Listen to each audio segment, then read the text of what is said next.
The endless void of space lit up with another explosion. The Council battleship, Star's Hope, crumbled under the relentless assault of Dominion forces.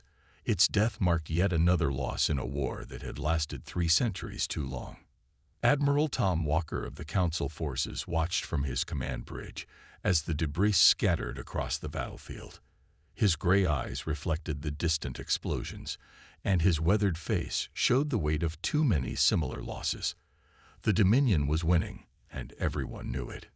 "Sir," his second-in-command, Jack, reported with a trembling voice, "we've lost contact with the 3rd Defense Fleet. The Dominion has broken through the Centaurus line." Tom closed his eyes for a moment. The Centaurus line had been their strongest defensive position, holding back the crystal ships of the Dominion for the past 50 years. Now it was gone, just like everything else. The Council chamber itself was in chaos. Representatives from all 12 member species gathered around the central holographic display, watching as more red dots appeared across their territory. Each dot represented another system lost to the Dominion's advancing forces. The Dominion ships were beautiful in their terrible way. Massive crystalline structures that seemed to grow rather than be built, they absorbed energy weapons and shrugged off conventional attacks. Their crews, beings of living crystal themselves, needed no sleep, no food, and showed no mercy.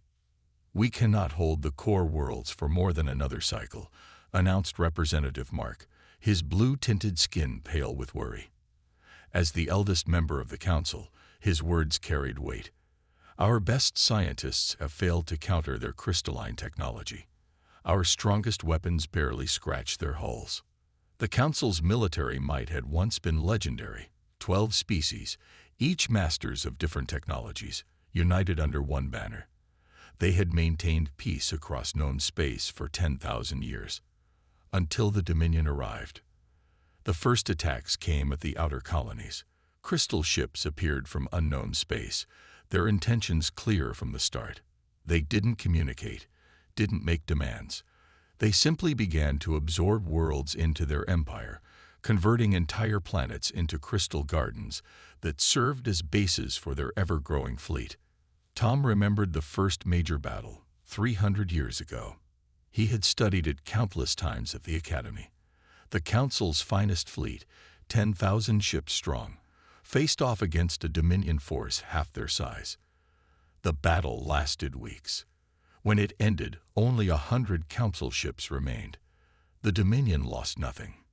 In his command center, Tom reviewed the latest reports. The Dominion's advance was accelerating. They had adapted to every strategy, countered every weapon. The Council scientists worked tirelessly, but each breakthrough only bought them days, sometimes hours, before the Dominion adapted. "Sir," Jack called out again, "we're receiving reports from the Outer Rim. Something strange." Tom looked up from his reports. "Strange how?" "There's a sector we've never fully mapped. Scout ships report unusual energy readings. Might be worth investigating. Maybe find something we can use against them." Tom nodded slowly. At this point, they needed a miracle.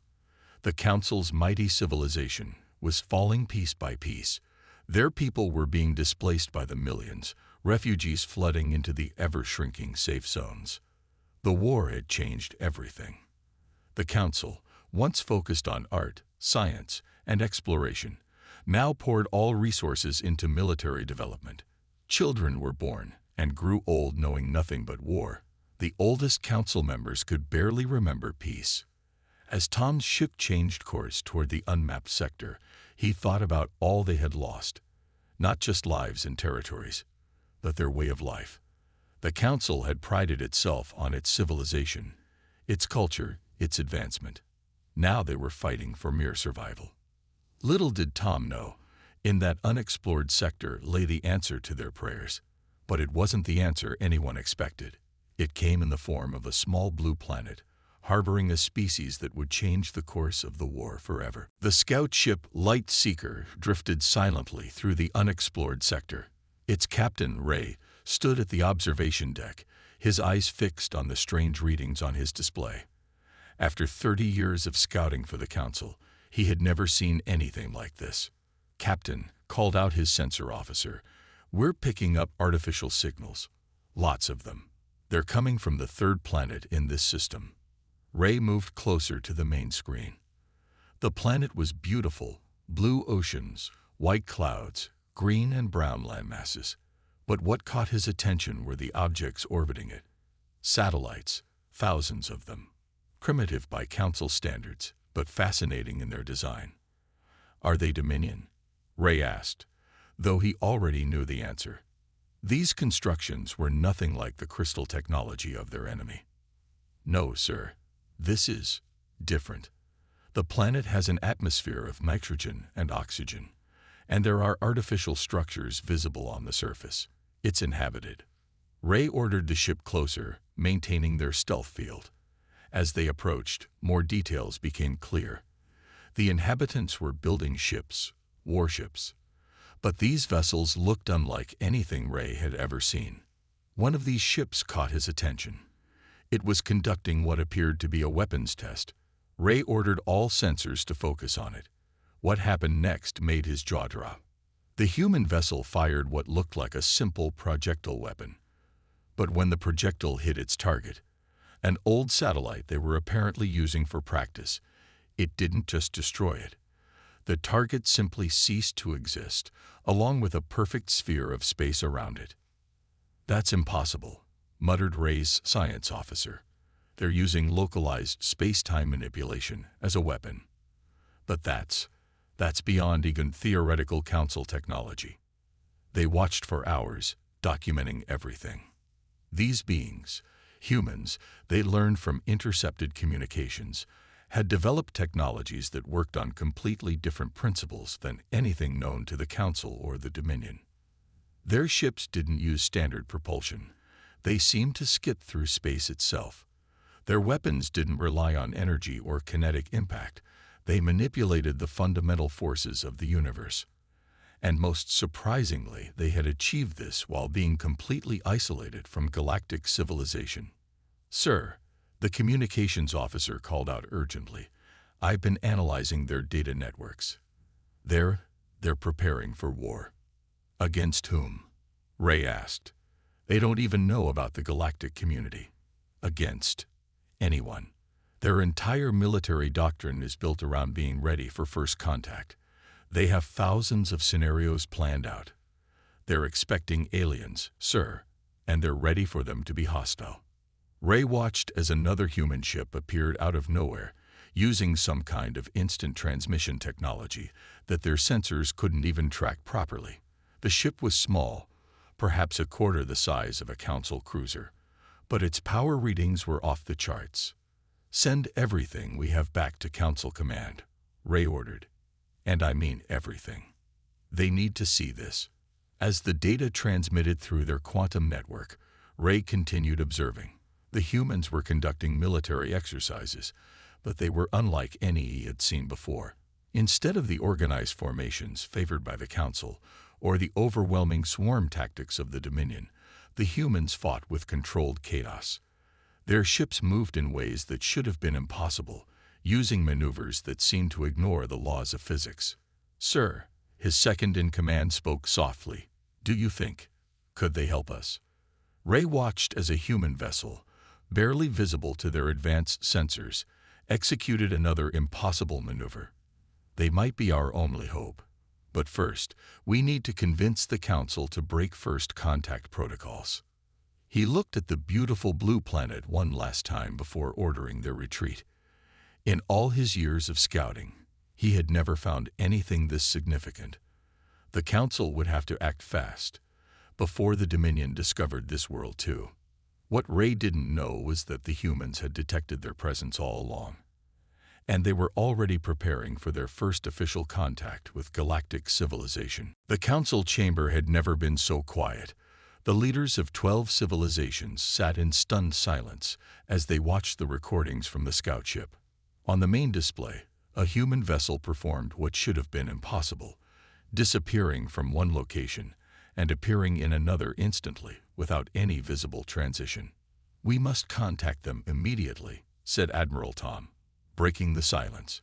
His voice carried the weight of 3 centuries of loss. The Dominion will find them eventually. We need their help before that happens. The Council's first contact team assembled within hours. Their ship, the Peace Bearer, was the finest diplomatic vessel ever built. As they approached Earth's solar system, they detected something unexpected. A welcome message, broadcast on all frequencies.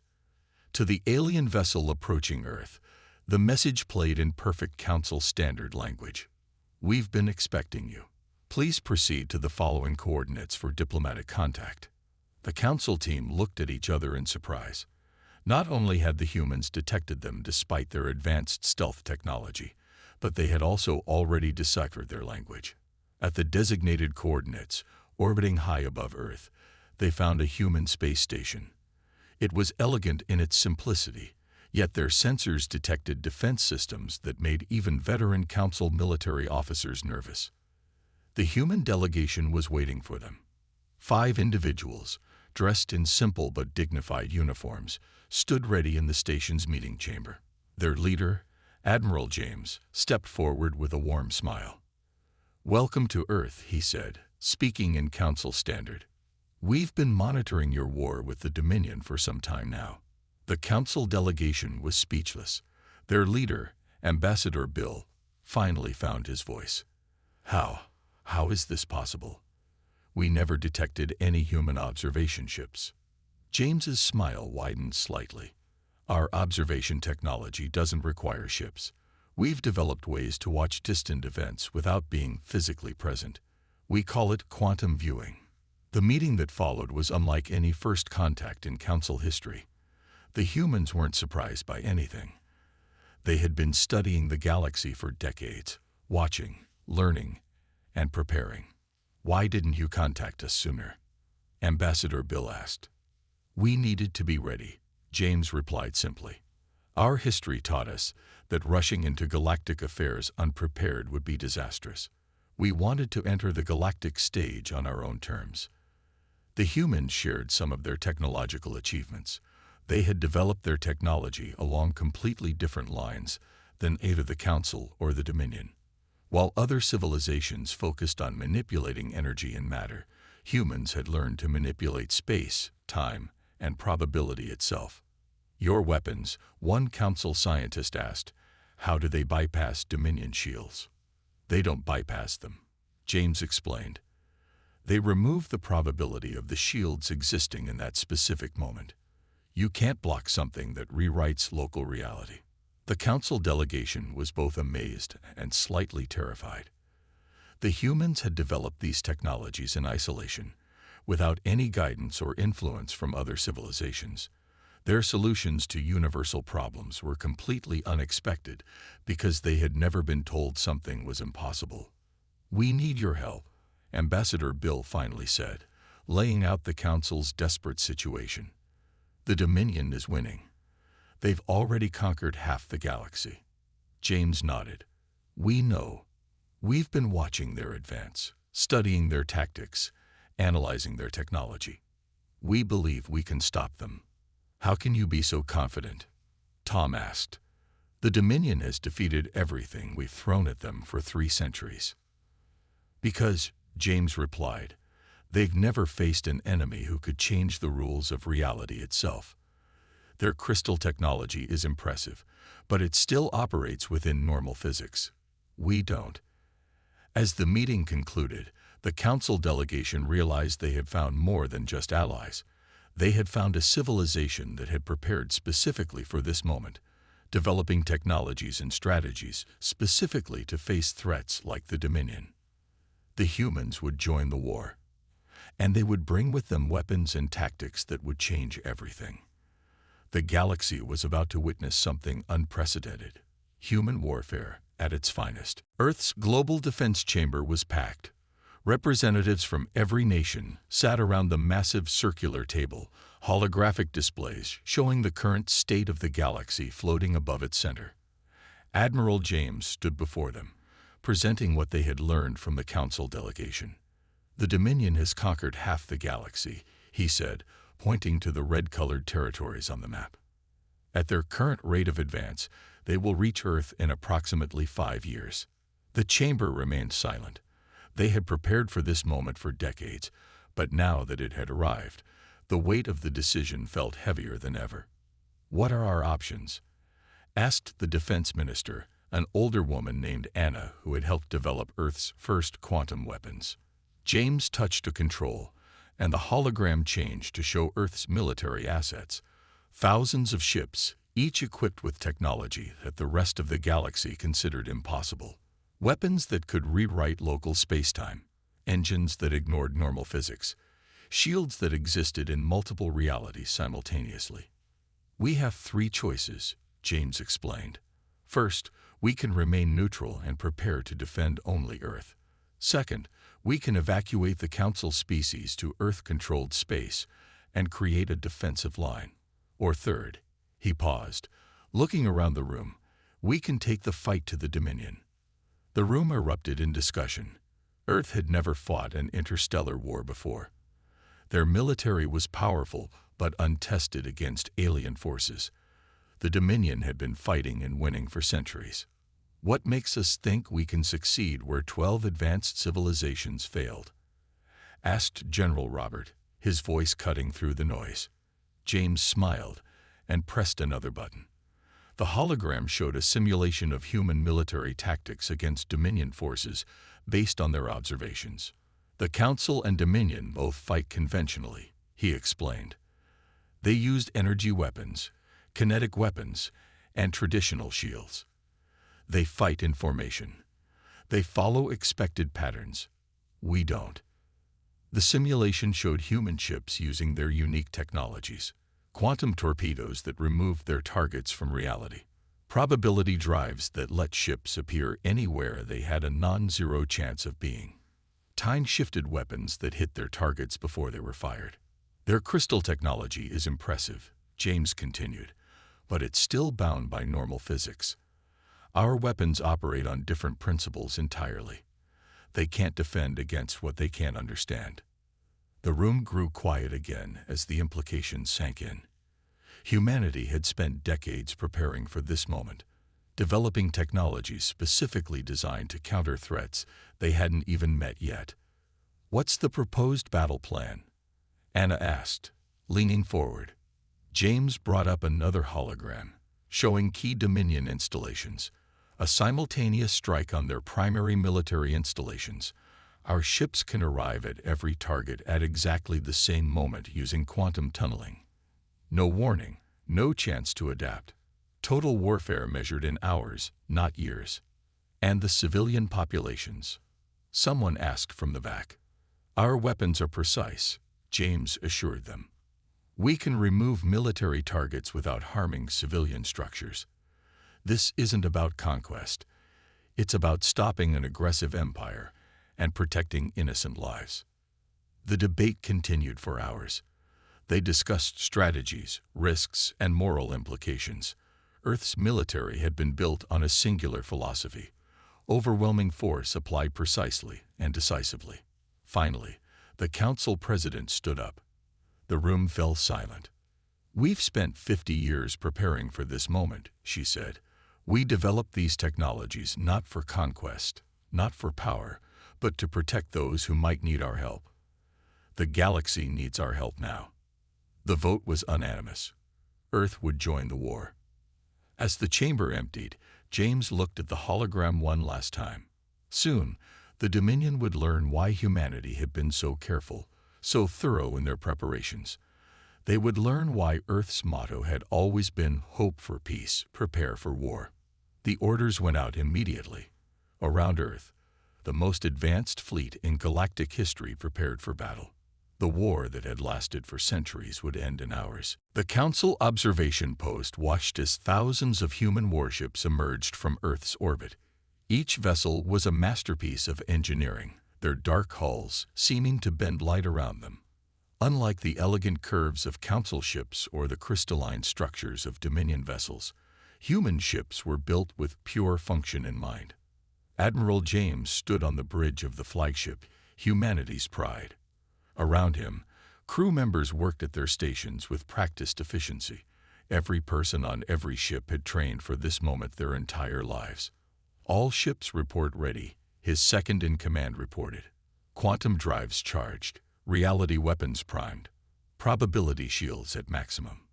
James nodded. Send the signal to all ships. Execute Battle Plan Alpha. In an instant, the entire human fleet vanished. No flash of light, no energy signature, no warning. They simply ceased to exist in that space. At exactly the same moment, human ships appeared at every major Dominion military installation across the galaxy. The precise coordination was something never before seen in galactic warfare. At the Dominion's largest shipyard, crystal ships were caught completely unprepared. Before their sensors could even register the human presence, quantum torpedoes struck their targets. Entire sections of the massive facility simply vanished, removed from reality itself. First wave successful, the tactical officer reported. 60% of Dominion shipyard capacity eliminated. The Dominion's response was swift but confused. Their ships, used to fighting predictable enemies, found themselves facing an impossible opponent. Human vessels seemed to ignore the laws of physics, appearing and disappearing at will. A massive Dominion dreadnought, 10 times the size of the largest human ship, fired its main crystal beam at humanity's pride. The beam passed harmlessly through the ship's probability shield. In this reality, the shield had a 100% chance of deflecting the attack. Return fire, James ordered calmly. The human ship's main weapon activated.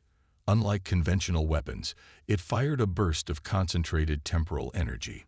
The beam struck the Dominion ship, aging its crystal structure 10,000 years in an instant. The mighty dreadnought crumbled into ancient dust. Across the galaxy, similar scenes played out. Human ships, applying technologies developed in isolation, systematically dismantled the Dominion's military might. Their weapons weren't just powerful. They operated on principles the Dominion had never encountered and couldn't counter. "Sir," the communications officer called out, "we're receiving surrender signals from 3 Dominion sector commands." James watched the tactical display as more and more Dominion forces fell to human attacks. Their ships used quantum tunneling to appear inside Dominion bases, temporal weapons to age defensive installations to dust, and probability manipulators to simply erase targets from existence.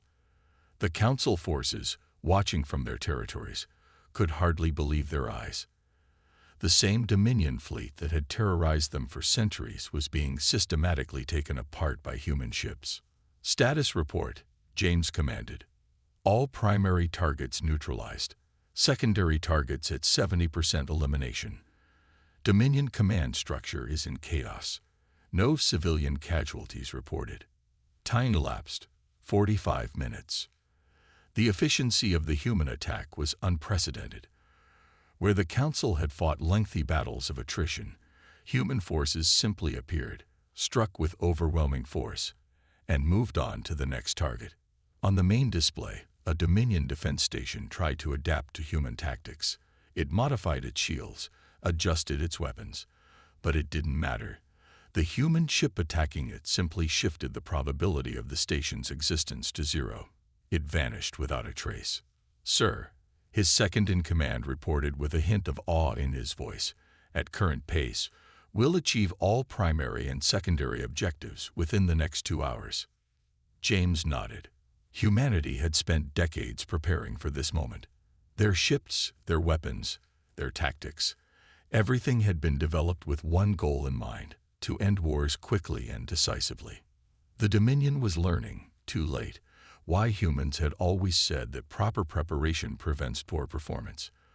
The war that had lasted centuries would end in hours, not because humans were inherently stronger, but because they had been ready for this exact moment. 3 hours into the battle, the Dominion's mighty empire was crumbling. Their crystal ships, once the terror of the galaxy, were being systematically eliminated by human forces. Admiral James watched from his command center as another Dominion fleet tried desperately to mount a defense. "They're attempting to adapt their shields," reported the science officer.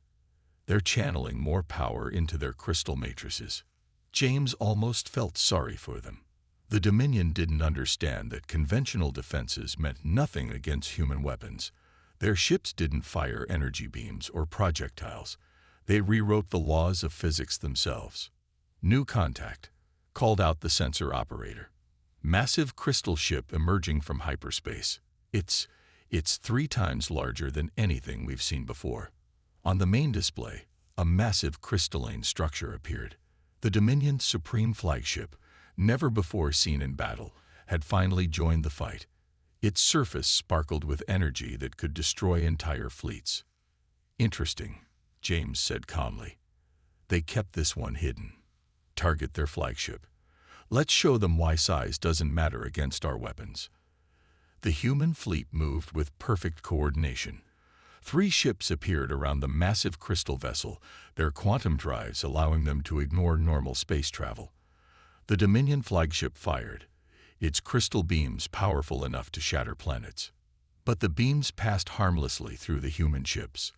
Their probability shields calculated infinite possible paths for the attacks and chose the realities where every shot missed. "Target locked," reported the weapons officer. "Temporal cannon charge. Fire." A beam of concentrated time struck the massive crystal ship. In an instant, the mighty vessel experienced 10,000 years of time. Its crystal structure, designed to last centuries, aged millennia in seconds. The flagship didn't explode or break apart. It simply crumbled into ancient dust. "Sir," called the communications officer, "we're receiving a priority transmission from the Dominion capital world." The message appeared on the main screen. For the first time in history, the Dominion's crystal leaders were requesting to surrender. Their message was simple: "We cannot fight what we cannot understand. We yield." 4 hours and 23 minutes after the human fleet first engaged, the war was effectively over. The Dominion's military infrastructure lay in ruins, their fleets reduced to scattered survivors, their leadership in chaos. "Send word to all human ships," James ordered. "Begin Phase 2. Across former Dominion space, human vessels started their secondary mission. Their weapons, so devastating in combat, were equally precise in peace. Temporal beams restored damaged planets, probability fields cleaned up debris, and quantum technology began helping displaced populations return home. The Council observers could hardly believe what they were seeing. The same human ships that had just demonstrated unprecedented destructive power were now showing equally impressive capability for restoration and aid. "Status report," James called out. "Final numbers coming in, sir," his officer responded. "Dominion military capacity reduced by 98%. Civilian casualties, 0. Collateral damage, minimal. Time elapsed, 5 hours and 12 minutes. James nodded. The battle had gone exactly as their simulations had predicted. Humanity had spent decades preparing not just for the fight, but for the aftermath. Their weapons had been designed to be precise, to eliminate threats without causing unnecessary destruction. "Message from Earth Command," the communications officer announced. "They're asking if we need reinforcements." James almost smiled. The reserve fleet, just as powerful as the forces they'd used, hadn't even been needed. Humanity had ended a 3-century war in less than 6 hours, using just half their military strength.